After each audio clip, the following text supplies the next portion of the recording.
Cordial saludo a todos los presentes. Qué bueno poder estar nuevamente en este canal de YouTube, dando a conocer más acerca de la acción de tutela. Y vamos a ver un tema muy importante dentro de esta serie de videos, como lo es la acción de tutela y los derechos fundamentales. En el pasado video miramos cuál era la relación que existía entre la Constitución Política de Colombia, los derechos humanos y la acción de tutela. Hoy vamos a retomar un poco ese tema para entender bien el contexto de lo que vamos a hablar. Y para ello vamos a entrar por Google a la definición de Constitución Política de Colombia. Colocamos Senado, como he acostumbrado a hacerlo en estos videos, con el fin de encontrar la Constitución Política actualizada para el caso de Colombia. Esta es la página de la Secretaría del Senado. Hacemos clic en la primera entrada y allí vamos a observar que al encontrar la Constitución Política nos encontramos en primer lugar con el preámbulo.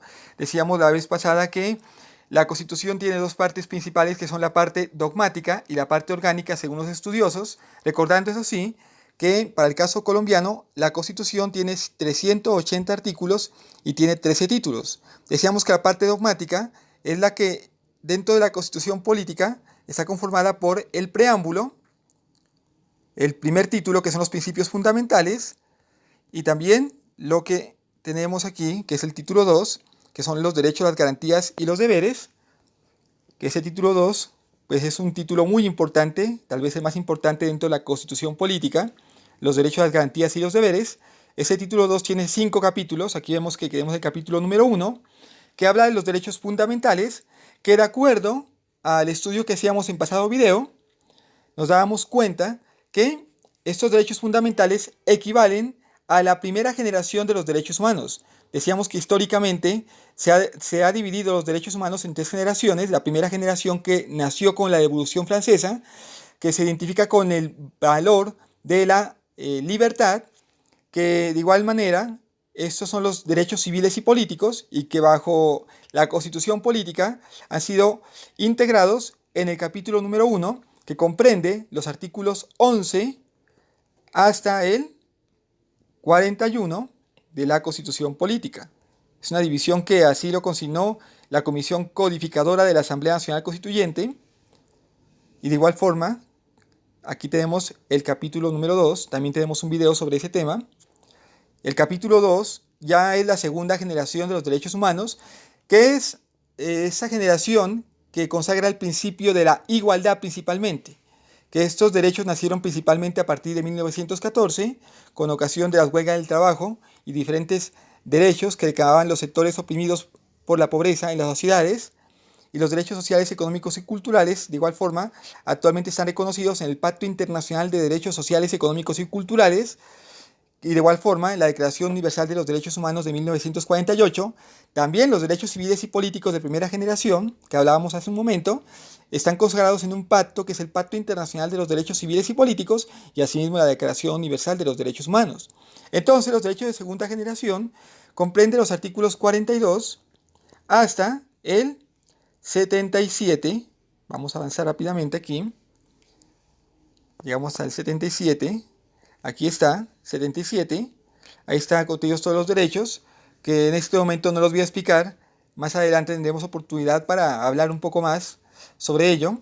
Pero en esta oportunidad quiero, como de manera muy esquemática, dar a conocer que hay 3 generaciones, y que la tercera generación está en el capítulo número 3, que son los derechos colectivos y el medio ambiente, que son los derechos que surgen a partir de 1970, cuando pretende la humanidad como un conjunto proteger ciertos derechos, y que aquí está en el capítulo 3, pues ahí habla del medio ambiente, del espacio público, de la salubridad, en fin, artículos 77 a 82.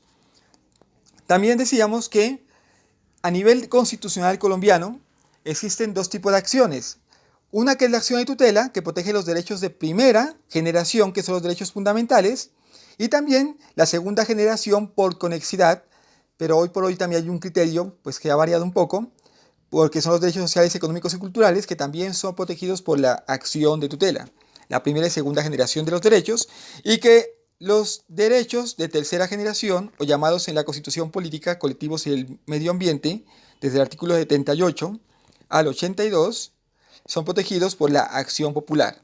Aquí en el artículo 86, dentro de la protección y aplicación de los derechos, encontramos el mecanismo del cual hablamos en este canal, que es la acción de tutela, que dice que toda persona tendrá acción de tutela. Bien, eso decíamos en el pasado video. Ahora tenemos que irnos o remitirnos a algo muy importante, que es la jurisprudencia constitucional. Y para ello en este canal pues haremos uso de las sentencias de la Corte Constitucional, que es el máximo órgano de la jurisdicción constitucional, que establece a través de sus sentencias la jurisprudencia, es decir, la interpretación de los derechos fundamentales. Y para ello quisiera que en esta misma página, para que comprendiéramos un poco más que esto de la Corte Constitucional, que también fue creada en 1991, así como la acción de tutela, vamos a ir al artículo 239. A veces manejar la tecnología, un poco difícil, pero aquí, por ejemplo, en el capítulo 4, ese es otro título diferente, que habla de la rama judicial. Ya el capítulo 4 de este título, nos habla el artículo 269 de la Corte Constitucional, que tendrá un número impar de miembros que determina la ley. Aquí lo dice, impar, que para el caso colombiano son 9 magistrados. Y aquí vamos a la siguiente página. El artículo 241 dice que algo muy importante, porque la Corte Constitucional va a ser objeto del tratamiento nuestro, y aquí dice en este artículo 241 que a la Corte Constitucional se le confía la guarda de la integridad y supremacía de la Constitución en los términos de este artículo. O sea que esa Corte, integrada por 9 magistrados, cuya sede queda en Bogotá, tiene muchas funciones, pero la principal, y de ellas se desglosan todas las demás, es garantizar la supremacía de la Constitución. Y lo que nos interesa a nosotros es la acción de tutela en este momento, y por ese motivo nos centraremos en la función número 9, que dice que la Corte Constitucional tendrá como función revisar en la forma que determine la ley las decisiones judiciales relacionadas con la acción de tutela de los derechos constitucionales. Habrá una clase de procedimiento de la acción de tutela en la cual explicaremos qué es la revisión. Con todo ello, lo que quiero decir en este momento es que vamos a revisar una sentencia de la Corte Constitucional. Y esa sentencia es la sentencia T-428 de 2012. Si ustedes, por ejemplo, quisieran buscarla por Google, entonces lo que hacemos, devolvámonos aquí, bueno, vamos al buscador de Google. Lo que hacemos es, en el buscador, colocar sentencia T-428 de 2012. ¿Sí? Es una forma de buscar que vamos a utilizarla en este momento. También enseñaré más adelante otra forma de buscar sentencia de la Corte Constitucional dentro de la misma página. No lo hago en este momento para efectos de que este video pues se haga de manera más rápida. Pero bien, tenemos T-428 del 2012. Aquí está. Y aquí, en este link, aquí dice descargar. No sé si lo puedan ver en la parte superior. Descargar. Ahí es para descargarla. La vamos a descargar. Es para que ustedes vean el procedimiento. Ahí aparece descargando el archivo. Ahí dice abrir. Yo ya tengo abierto el documento. Acá lo tengo. En otra pestaña lo tengo abierto. De pronto ya tenía ese trabajo hecho porque yo previamente lo estuve leyendo para poder dar a conocer el tema del día de hoy, que es la acción de tutela y los derechos fundamentales. Ahora bien, esta acción de tutela es una sentencia de la Corte Constitucional, defensa del derecho a la educación, pero no nos centraremos en ello hoy, sino lo que la Corte Constitucional, que es el máximo órgano de la jurisdicción constitucional, habla acerca de la acción de tutela y los derechos fundamentales. Porque la idea es que lleguemos a una definición de los derechos fundamentales. Hoy tendremos una primera parte, porque eso requiere otro video. Y aquí, pues, he subrayado una consideración que es la 1.1. Ustedes en la sentencia T-428, allí está en el encabezado el número de sentencia para que ustedes lo puedan revisar, lo puedan explorar de una manera más detallada. Yo aquí simplemente he tomado esta parte, el cual previamente he subrayado con el marcador. Aquí con azul encontramos de los elementos conceptuales sobre los derechos fundamentales. Bueno, aquí estoy rebajando vistas. Espero que estén observando. ¿Sí? Bueno, y aquí en el amarillo encontramos, voy a leer textualmente lo que dijo la Corte Constitucional, Dice que de acuerdo con una aproximación teórica, porque el tema es ese, aproximación conceptual, elementos conceptuales sobre los derechos fundamentales. Y aquí en el amarillo, dice que de acuerdo con una aproximación teórica acogida por la jurisprudencia temprana de esta corporación, o sea, de la Corte Constitucional, los derechos humanos surgieron en momentos históricos claramente diferenciables, a manera de oleadas o generaciones, que lo acabamos de decir hace un momento, cada una de las cuales reflejaba una forma de organización del Estado y de concebir las relaciones entre el Estado y los ciudadanos. Y aquí dice que en el ámbito del derecho internacional de los derechos humanos, la primera generación se asoció a los derechos civiles y políticos, como lo dijimos, y la segunda se asoció a los derechos económicos, sociales y culturales, que ya también lo explicamos. Y para el caso nacional, esta orientación, esta concepción se reflejó en la división de los derechos constitucionales, que aparece ya, como lo miramos en la Constitución Política, el artículo 1141, primera generación, derechos civiles y políticos, y los artículos 42, 77, que es la segunda generación de los derechos humanos. Bien, ahora bien, tenemos aquí que, según ese texto, la consideración 1.2, allí estamos en este momento, las notas centrales de esa perspectiva, en lo atinente a la división entre derechos fundamentales de una parte y sociales de la otra, son las siguientes. Dice que la primera generación de los derechos fundamentales corresponden al Estado liberal clásico, cuya función esencial es la de garantizar la seguridad pública. Esto es muy importante tenerlo en cuenta porque al hablar del Estado liberal es el Estado que se originó con la Revolución Francesa, en donde dejó de ser un Estado monárquico para convertirse en un Estado a especie de república, donde hay división de poderes, y dice que la función esencial es la de garantizar la seguridad pública, mientras que los segundos, o sea, los derechos sociales, económicos y culturales, obedecen a formas de Estado que asimilaron las luchas sociales y los enfoques intervencionistas en la economía, donde lo importante era que el Estado pues también garantizara ciertas prestaciones, no solamente la libertad, como decíamos, sino también la igualdad en los derechos sociales, económicos y culturales, en tanto que los derechos de primera generación, sobre todo, prevalece el valor de la libertad.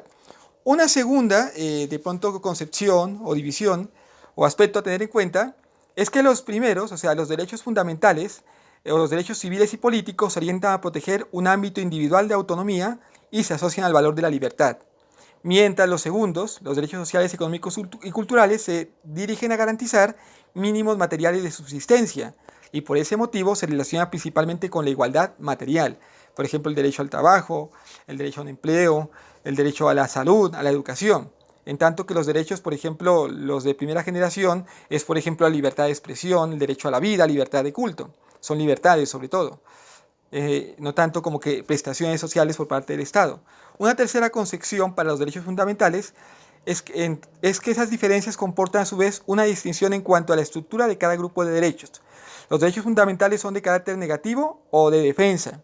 O sea, los derechos que se dicen de primera generación, que la Constitución se dicen derechos fundamentales, o sea, el artículo 11 al 41, son derechos de contenido negativo o de defensa.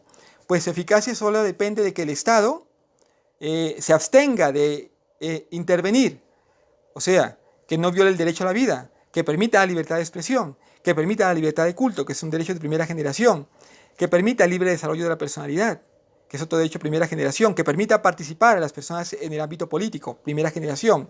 Pero en cambio, los derechos de segunda generación, que son sociales, económicos y culturales, son positivos o prestacionales, pues su goce requiere que el Estado asuma obligaciones concernientes a la entrega de bienes y la prestación de servicios públicos.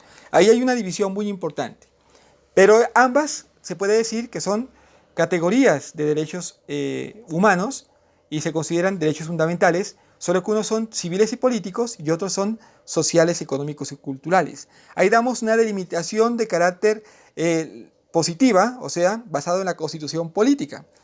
Y aquí dice, pues más abajo, aparece también que esta división de los derechos en generaciones tuvo en momentos históricos una notable incidencia en la exigibilidad judicial. Al principio, la acción de tutela solo se ideó para defender los derechos fundamentales, o sea, el artículo 1141, pero con el tiempo también los derechos sociales, ¿sí? Derechos sociales, a su turno tenían la naturaleza de orientaciones programáticas y por ello no eran respaldados por la acción de tutela, pero posteriormente también los derechos sociales, económicos y culturales entraron en ese ámbito de protección de la acción de tutela. Ahora bien, hay que tener en cuenta que, bueno, hay otros criterios importantes para tener en cuenta que estudiaremos en este momento, y es el siguiente, y es que actualmente, por ejemplo, para poder definir los derechos humanos o los derechos fundamentales dentro de la Constitución política, hay otros criterios que no solamente son la ubicación dentro de la Constitución política, sino su asociación al valor de la dignidad humana. Y para ello aquí observamos que son los criterios de identificación de los derechos fundamentales, porque ya estamos hablando no de derechos humanos, sino de derechos fundamentales. Es prácticamente lo mismo, pero para efectos de la acción de tutela, porque la acción de tutela defiende derechos constitucionales de carácter fundamental. Y eso quiero que de pronto vayamos nuevamente a verlo. Es importante que lo volvamos a observar aquí. Vamos a entrar nuevamente a la Constitución Política. Ahí está la primera búsqueda. Y buscamos el artículo número 86 rápidamente, porque sé que el tiempo apremia. Y aquí nuevamente observemos bien la definición, porque estamos aquí mirando ese tema para que podamos entender por qué motivo es importante el tema de derechos fundamentales. No dice derechos humanos la Constitución política, sino derechos fundamentales. Y dice aquí, toda persona, aquí estoy leyendo, tendrá acción de tutela para reclamar ante los jueces en todo momento y lugar, mediante un procedimiento preferente y sumario por sí misma o por quien actúe en su nombre, la protección inmediata de sus derechos constitucionales, aquí voy a detenerme, derechos constitucionales fundamentales, miren aquí, derechos constitucionales fundamentales, ahí lo pueden ver, derechos constitucionales fundamentales. Entonces, ese es el criterio que nos rige. Y rápidamente volvemos aquí para terminar esa explicación, para identificar un derecho fundamental en la Constitución política. Para identificar un derecho fundamental en el ordenamiento jurídico de Colombia, la Corte Constitucional, al menos en esta sentencia T428 del 2012, ha adoptado los siguientes criterios. En resumen, sobre los criterios de identificación, en amarillo aparece, de los derechos fundamentales, en la sentencia T227 del 2003 se le emite otra sentencia, que la podemos analizar luego, y esa sentencia dice que la Corte expresó que los derechos fundamentales son aquellos que se relacionan funcionalmente con la realización de la dignidad humana. Segunda característica, pueden traducirse o concretarse en derechos subjetivos o de la persona. Y tercera característica es que se encuentran consensos dogmáticos, jurisprudenciales o de derecho internacional legal y reglamentario sobre su fundamentalidad. Ahí estamos que tres criterios que harían que un derecho sea considerado como fundamental en la Constitución política. Dice que el primer criterio se relacione funcionalmente con la realización de la dignidad humana, que ese es un concepto muy importante. Dignidad humana, la Constitución política se encuentra fundamentada en la dignidad humana, el Estado colombiano se encuentra fundamentado en la dignidad humana, y aquí encontramos que básicamente la dignidad humana, pues, es el criterio base para establecer cuándo un derecho es fundamental, que se relacione con la dignidad humana. Y dirá alguien, ¿qué es la dignidad humana? Bueno, eso lo vamos a ver en este mismo momento. Ahí está la nota, pie de página, miramos en otra vista. Y aquí explica lo que es la dignidad humana. Yo, pues la verdad, aquí pues básicamente, no sé si puedan observarlo bien, pero en ese pie de página, la nota 17, aparece que sobre la naturaleza jurídica de la dignidad humana, la Corte Constitucional consideró que se trata al mismo tiempo de un principio constitucional, de un derecho o un valor, de un derecho autónomo o un valor que sirve de fundamento a los otros derechos fundamentales. Al tener como punto de vista el objeto de protección del enunciado normativo dignidad humana, la Sala ha identificado a lo largo de la jurisprudencia de la Corte tres lineamientos claros y diferenciables. Primero, la dignidad humana es entendida como autonomía o como posibilidad de diseñar un plan vital y de determinarse cada persona según sus características. O sea, dignidad humana entendida como autonomía o como posibilidad de cada persona de vivir como ella quiera. Segunda característica de la dignidad humana entendida como ciertas condiciones materiales concretas de existencia, o sea, vivir bien. Y tercera característica de la dignidad humana es que es entendida como intangibilidad de los bienes no patrimoniales, integridad física e integridad moral, que es vivir sin humillaciones. O sea, Dignidad humana, según la Corte Constitucional, sería vivir como queramos, vivir bien y vivir sin humillaciones. Vista esa definición de la dignidad humana, ahora sí entremos nuevamente y volvamos al criterio que establece cuál es la característica de los derechos fundamentales. Primero, que se funda en la dignidad humana, o son para garantizar la dignidad humana. Segundo, que pueden, dice aquí, traducirse o concretarse en derechos subjetivos que le pertenecen al sujeto. Y tercero, que encuentran consensos dogmáticos, jurisprudenciales o de derecho internacional, legal reglamentario sobre su fundamentalidad. O sea que va a ser fundamental un derecho en tanto la jurisprudencia constitucional, en tanto el derecho internacional, los tratados internacionales establezcan que es un derecho humano, y pues allí se establece la fundamentalidad de los derechos humanos según la sentencia que mirábamos, que es la sentencia T428 de 2012. Ya más adelante analizaremos otros criterios para establecer la fundamentalidad de los derechos y así encontrar más aristas que nos permitan comprender ese tema fascinante de los derechos fundamentales, que son aquellos derechos que son garantizados o son más bien protegidos por medio de la acción de tutela. Como dice el artículo 86, la tutela protege los derechos constitucionales fundamentales. Bien, esa es la clase del día de hoy. Muchas gracias por la atención y esperamos vernos en próxima oportunidad. Hasta pronto.